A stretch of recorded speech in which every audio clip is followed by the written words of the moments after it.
Hello students, today I am going to discuss you some theorems in normal subgroups. So coming to the theorem statement, a subgroup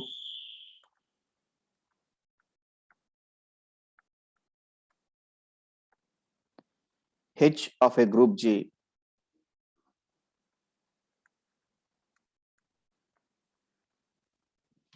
is normal subgroup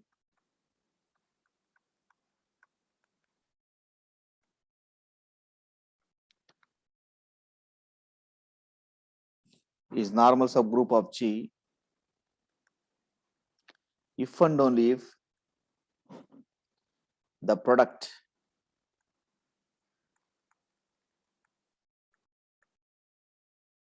of two right cosets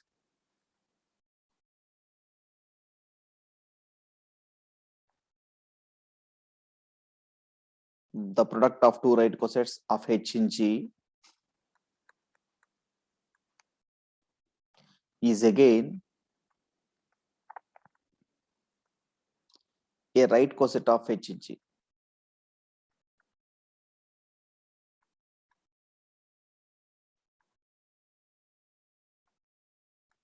So this is the statement of the theorem. Of course, this is an if and only if theorem. So it means we have to suppose here a subgroup H of a group G is a normal subgroup, and we have to prove that the product of two right cosets is again a right coset. That is one part. And in another part, we have to suppose that the product of two right cosets is again a right coset, and we have to prove that the H is a normal subgroup. Okay, H is a subgroup is a common statement for both the common hypothesis for both the statements. So we have to prove that H is normal subgroup in the second part. Okay, so coming to the proof,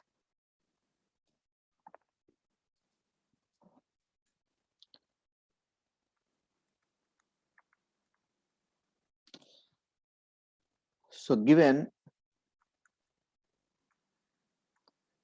G is a group and H is subgroup of G.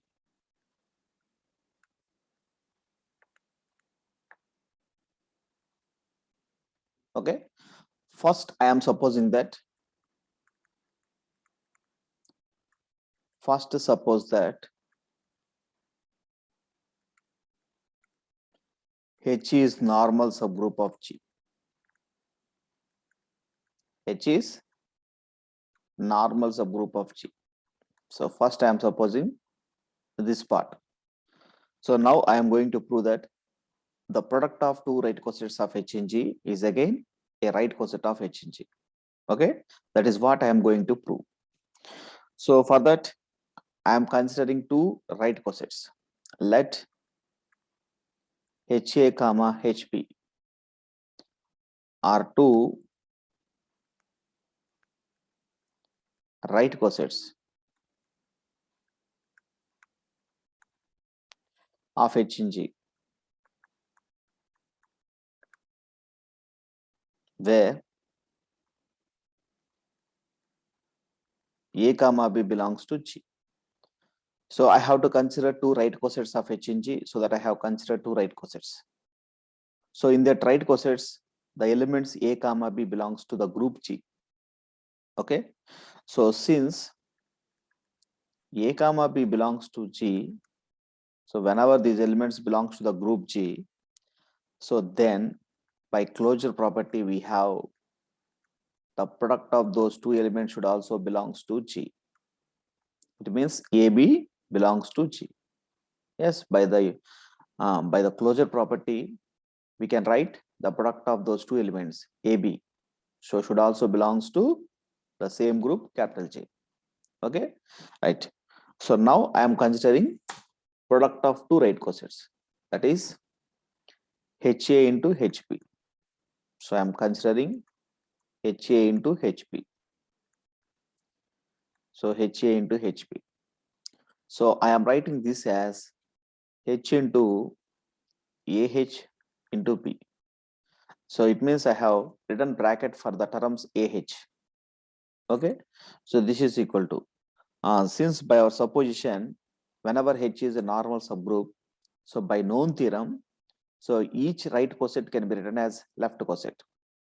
So each right coset can be written as left coset since H is normal subgroup.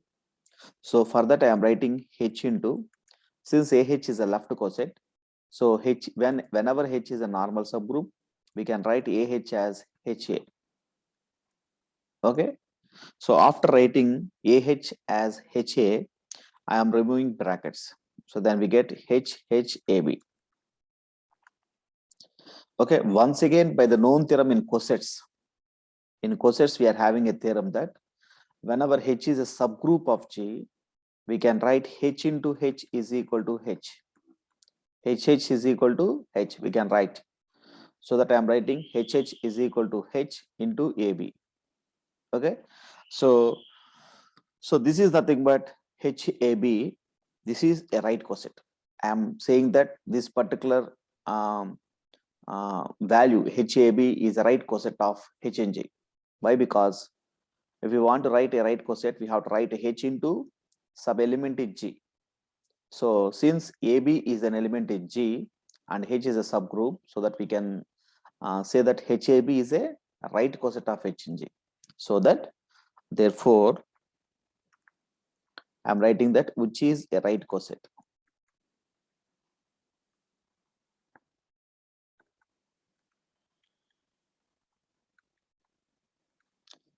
So therefore the product of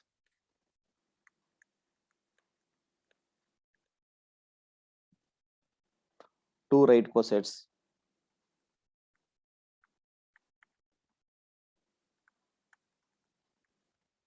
is again a right coset.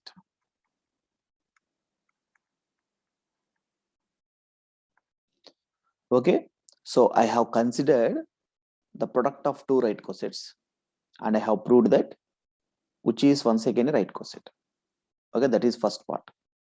So, and in converse part, we have to suppose that the product of two right cosets is again a right coset. And we have to prove that H is normal subgroup. Okay, so clearly H is a subgroup, but we have to prove that H is normal subgroup. So coming to the converse part,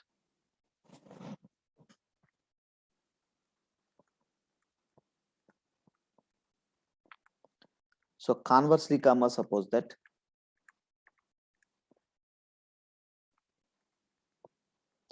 the product of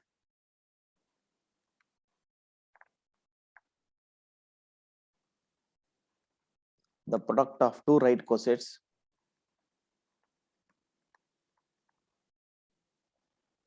is again a right coset.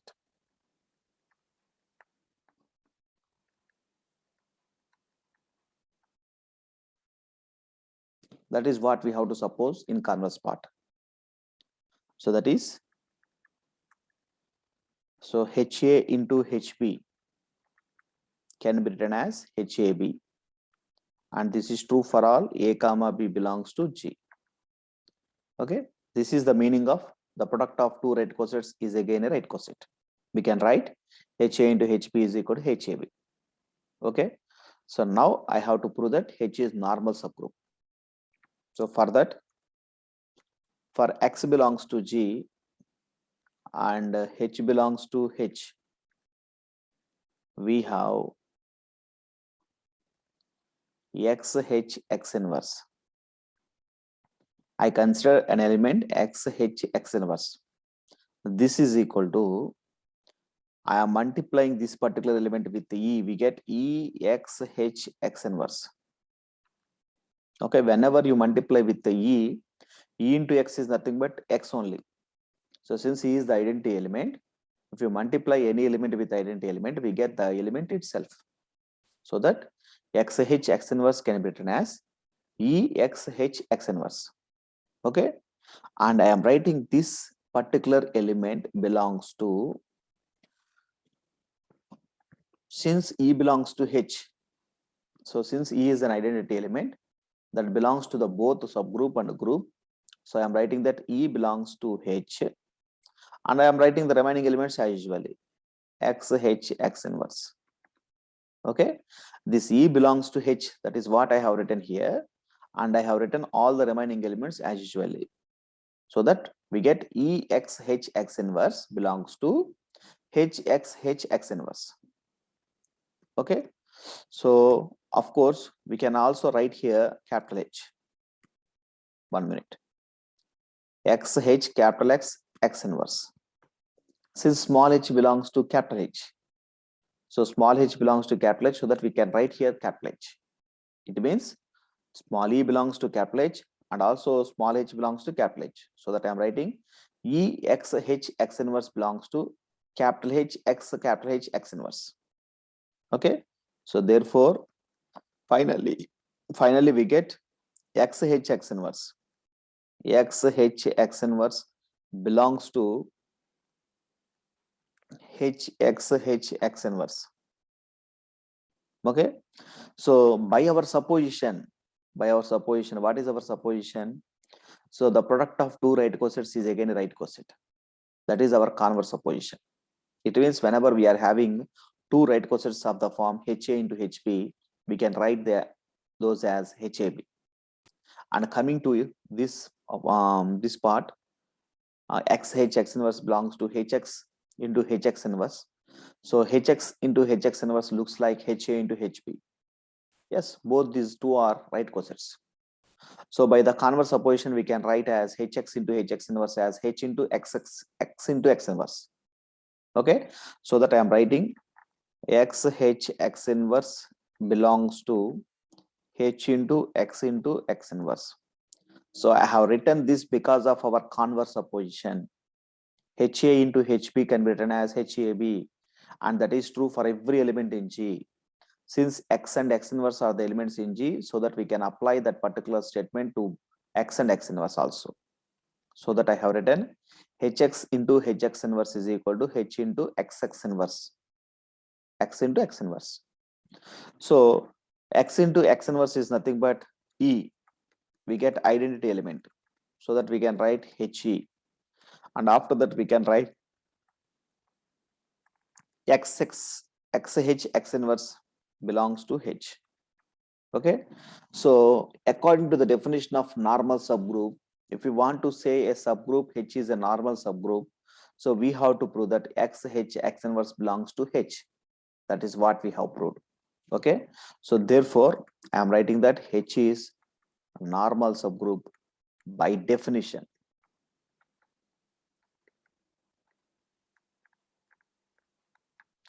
Okay, this is by definition. According to the definition of normal subgroup, if we want to say a subgroup is a normal subgroup, we have to prove that XH X inverse belongs to H. That is what we have proved. Okay, so XH X inverse whenever belongs to H, we say that H is a normal subgroup of G. So this is the theorem. So in the first part, I have supposed that H is a normal subgroup of G, and I have proved that the product of two right cosets is again a right coset. And in the converse part, I have supposed that the product of two right cosets is again a right coset, and I have proved that and H is normal subgroup of G. This is the theorem. Okay, so coming to the next theorem.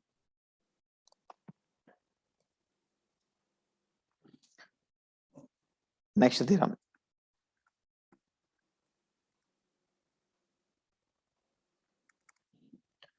Prove that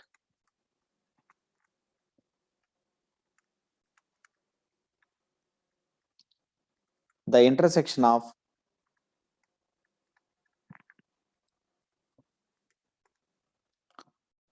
two normal subgroups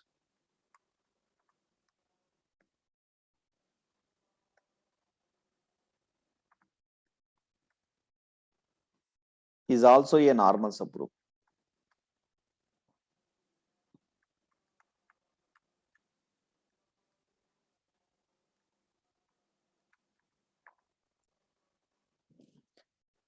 Prove that the intersection of two normal subgroups is also a normal subgroup. So here we have to consider two normal subgroups, and we have to prove that the intersection of those two normal subgroups is also a normal subgroup. So coming to the proof, so I am considering two normal subgroups. Let H comma K are two normal subgroups, are two normal subgroups of capital G. Okay, of group capital G. You can write it as group capital G, right? So this implies whenever these two are normal subgroups, this implies I can write H comma K are two subgroups.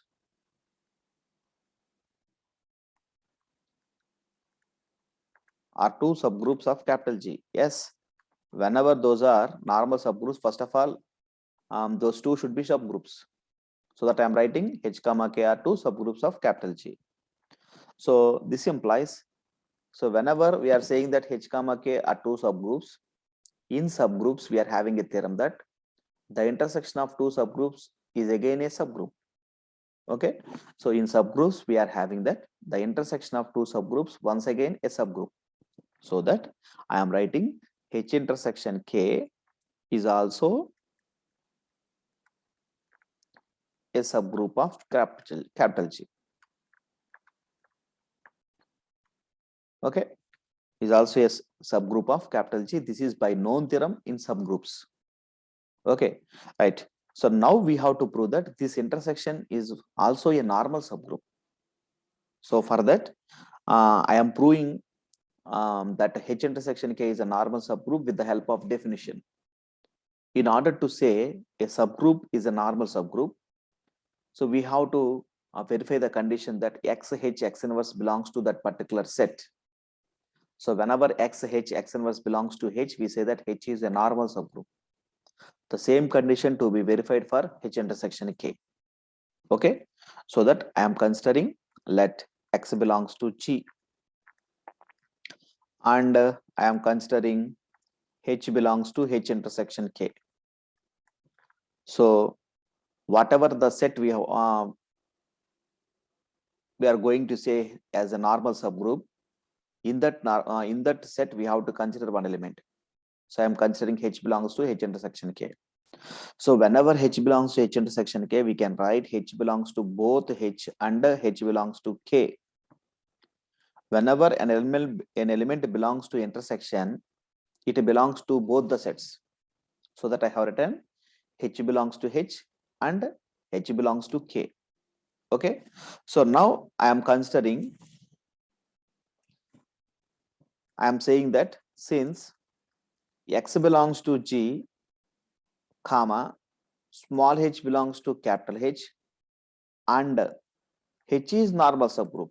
So in the hypothesis, we are having that both H comma K are normal subgroups. So that I am using that H is normal subgroup. H is normal subgroup. This implies by definition, we can write X inverse belongs to H. Okay, whenever H is a normal subgroup, so and whenever X belongs to G and H belongs to H, we are having, we can write X inverse belongs to H by the definition of normal subgroup. Okay, and also comma, since for X belongs to G and H belongs to K, so H also belongs to the set K. So and H and K is also a normal subgroup, and K is also normal subgroup. Once again, by the definition of normal subgroup, we can write the same element X inverse belongs to K. Okay, so finally we get X inverse belongs to H as well as X inverse belongs to K. The same element belongs to the same set. Sorry, the same element belongs to different sets. So that I can write, therefore X inverse belongs to H intersection K. So if you want to say an element belongs to the intersection of two sets, that particular element should belongs to both the sets. So for that, I have proved that XH X inverse belongs to H as well as XH X inverse belongs to K. So that I have written XH X inverse belongs to H intersection K. So therefore, by the definition of normal subgroup, I am saying that H intersection K is normal subgroup of G.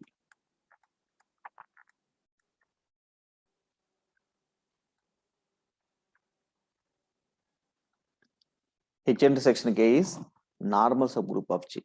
Yes, if you want to say a subgroup should be a normal subgroup, we have to consider an element from G and an element from that subgroup. So I have considered X from G and H from H intersection K. Okay, an element H from H intersection K. And I have proved that XH X inverse belongs to H intersection K. So according to the definition of normal subgroup, we say that that particular set H intersection K is normal subgroup. Okay, like as H, we have to prove for H intersection K. If we want to prove H is a normal subgroup, so we have to consider X from G and H from H. Like that, I consider X from G and H from H intersection K. So by the definition of normal subgroup, if you prove that XH X inverse belongs to H, then H is normal. In the same way, I have proved that XH X inverse belongs to H intersection K. Therefore, H intersection K is normal subgroup. Okay, so this is another theorem. Okay, and I am going to prove one more theorem, that is, if n comma m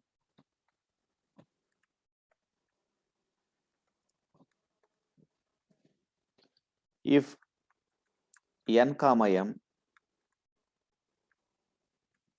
are two normal subgroups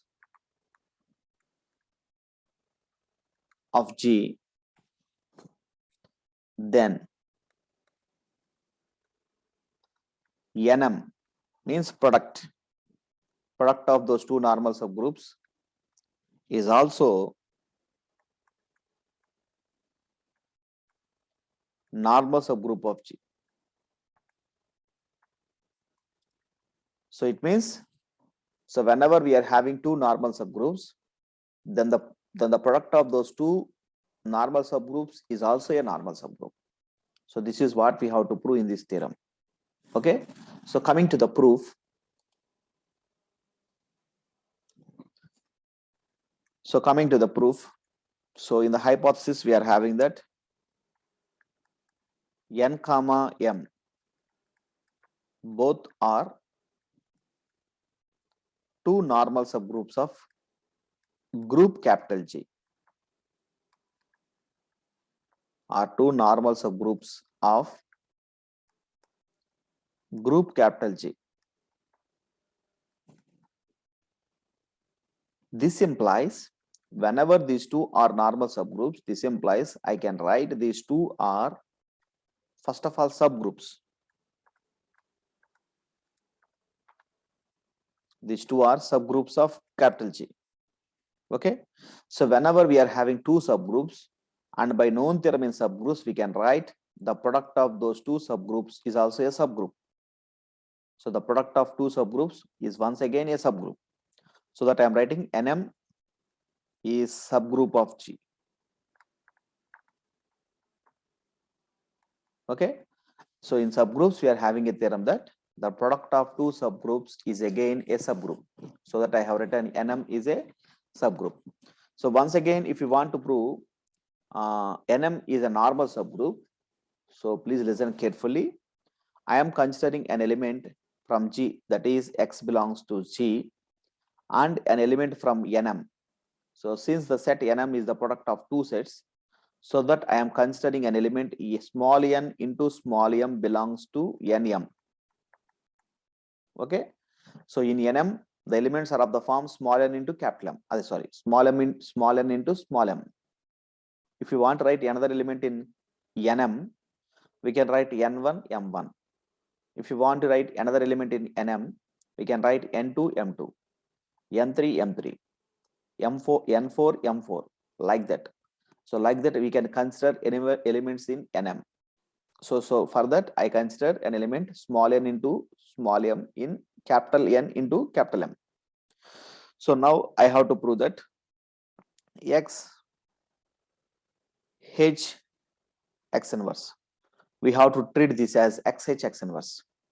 Here H is nothing but NM. So because NM is an element in capital N into capital M. So whenever you prove that this particular element belongs to NM, then NM is normal subgroup according to the definition of normal subgroup. Okay.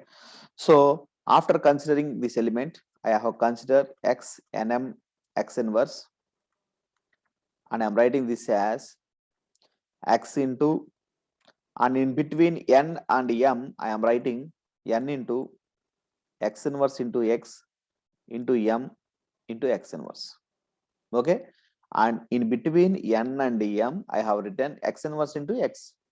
X inverse into X is nothing but E. So whenever we get E, N into E is nothing but N. So that we get NM. So in between N and M, I have written X inverse into X. Okay. After that, you have to separate those elements. So that I am writing X N X inverse as one term, and I am writing X M X inverse as another term. Okay.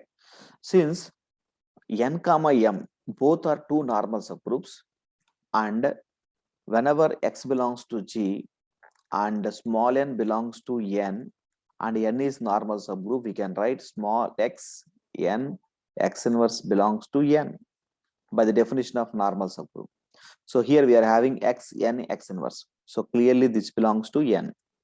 And also whenever small m belongs to capital M and M is normal subgroup, we can also write small x M X inverse also belongs to capital M. It means this X M X inverse belongs to capital M. It means this product belongs to NM. So this product is nothing but X NM X inverse. So therefore, I am saying that X into NM into X inverse belongs to NM. So therefore, NM is normal subgroup. NM is normal subgroup of capital G. This is by definition, ma. According to the definition, if you want to say a subgroup is a normal subgroup, we have to consider an element in G. Yes, I have considered an element X in G. And also we have to consider an element in that particular subgroup. So that particular subgroup, in that particular subgroup, we have to consider an element. Yes, I have considered an element NM because elements in NM are of the form small n into small m. So that I have considered an element in NM. But as according to the definition of normal subgroup, what we have to prove that in order to say capital N into capital M is a normal subgroup means I have to consider X H X inverse. So in that way, I have considered X NM X inverse. And we have proved that that particular element belongs to NM. So whenever you have proved that condition, then by the definition of normal subgroup, we can write NM is normal subgroup of G. Okay, right. Thank you.